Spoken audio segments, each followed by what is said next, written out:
The Trojan War story: beauty, betrayal, and destruction. Once upon a time, in a world filled with heroes and kings, a tale of love, betrayal, and war began that would forever change the course of history. The Trojan War, a conflict born from passion and pride, was not only a battle between two great cities, but a war that would involve some of the greatest warriors and leaders of the ancient world. It all began with Helen, renowned for her breathtaking beauty, a queen who ruled over Sparta alongside her husband, King Menelaus. Helen's beauty was said to be so powerful that it could move nations to war, and her allure was unmatched throughout the land. Though she was already married, her beauty captivated the hearts of many suitors, one of whom was Paris, the Prince of Troy. Paris, a young and handsome prince, had come to Sparta as a guest of Menelaus. During his stay, he became enamored with Helen, and Helen, in turn, found herself drawn to Paris. The reasons for Helen's attraction to Paris have been debated for centuries. Some say she fell deeply in love, while others believe she was enchanted or coerced by fate. Regardless, what is certain is that when Menelaus left Sparta on business, Paris saw his opportunity and took it. He fled with Helen to Troy, leaving behind a heartbroken king and the seeds of a conflict that would span a decade. When Menelaus discovered that his beloved wife had been taken, his grief quickly turned to rage. He could not allow such a dishonorable act to go unpunished.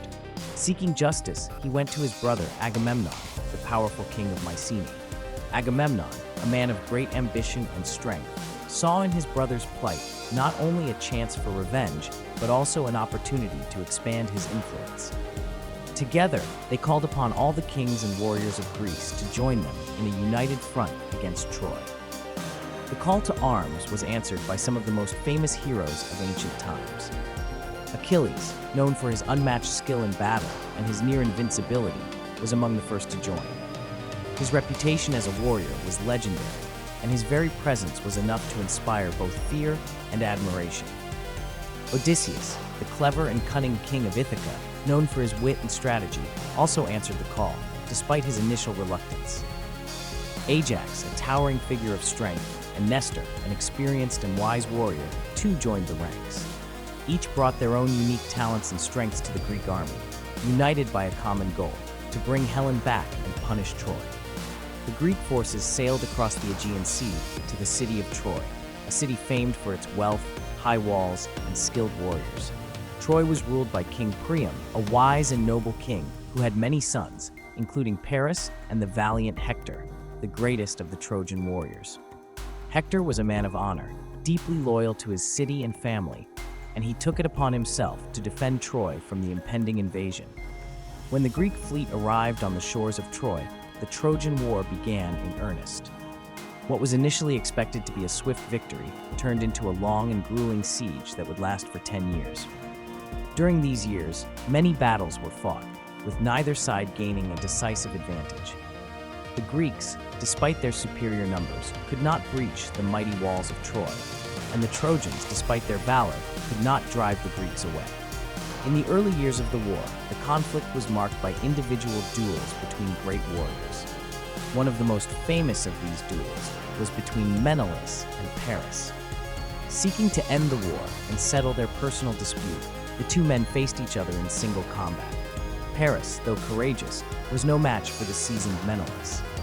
As Menelaus was about to deliver the final blow, Paris was whisked away, leaving Menelaus frustrated and the war far from over. The war took a darker turn when Achilles, the Greeks' most fearsome warrior, became embroiled in a bitter dispute with Agamemnon. The argument began over a captive woman named Briseis, whom both men claimed as their prize. Achilles, feeling insulted by Agamemnon's actions, withdrew from the battle, refusing to fight for the Greek cause. Without Achilles, the Greek army began to falter, and the Trojans, led by Hector, gained the upper hand. Hector, a model of bravery and leadership, led many successful raids against the Greeks, driving them back to their ships. The Greeks, demoralized and desperate, pleaded with Achilles to return to the battlefield, but Achilles' pride kept him away. The war seemed to be turning in favor of the Trojans, with Hector's name becoming synonymous with victory. However, the tide of war shifted once more with the death of Patroclus, Achilles' closest companion. In Achilles' absence, Patroclus had donned Achilles' armor and led the Greeks into battle, hoping to rally the troops. Though he fought bravely, Patroclus was killed by Hector, who mistook him for Achilles. When Achilles learned of Patroclus's death, his grief and rage knew no bounds. Consumed by a desire for vengeance, Achilles rejoined the fight, determined to kill Hector and avenge his fallen friend. The duel between Achilles and Hector was one of the most dramatic moments of the war. Hector, knowing that he was likely to die, faced Achilles with courage, but he was ultimately no match for the enraged warrior. Achilles killed Hector and, in a final act of cruelty, dragged his body around the walls of Troy. The Trojans mourned the loss of their greatest hero, and King Priam, in a moment of profound humility, went to Achilles to beg for the return of his son's body. Moved by Priam's plea, Achilles relented, and Hector was given a proper burial. Despite Hector's death, the war dragged on. The Greeks, though victorious in many battles, still could not breach the walls of Troy. It was then that Odysseus, the master of cunning, devised a plan that would go down in history as one of the most famous stratagems of all time, the Trojan horse. The Greeks pretended to abandon their siege, leaving behind a large wooden horse as a supposed offering of peace to the Trojans. Inside the horse, however, were hidden Greek soldiers, waiting for the right moment to strike. The Trojans, believing the Greeks had finally given up and sailed away, brought the horse into their city as a trophy of their victory. That night, while the Trojans celebrated what they thought was the end of the war, the Greek soldiers emerged from the horse and opened the gates to the rest of the Greek army, which had secretly returned under the cover of darkness. The Greeks stormed the city, catching the Trojans completely by surprise. Troy, which had withstood 10 years of siege, fell in a single night. The city was sacked, its people slaughtered or taken as slaves, and its great walls reduced to rubble. Helen was returned to Menelaus, but the victory was bittersweet.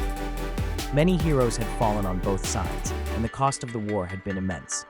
Achilles, too, met his end before the fall of Troy, struck down by an arrow to his heel, his one point of vulnerability. The war had claimed the lives of countless warriors, leaving behind only ruins and memories. The fall of Troy marked the end of an era.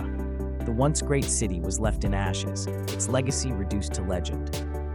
Yet, the story of the Trojan War lived on, passed down through generations as a tale of love and loss, bravery and betrayal, and the tragic consequences of human desire. Though the war began over Helen, its true legacy lay in the lessons it taught about the cost of pride, the futility of vengeance, and the enduring nature of human conflict.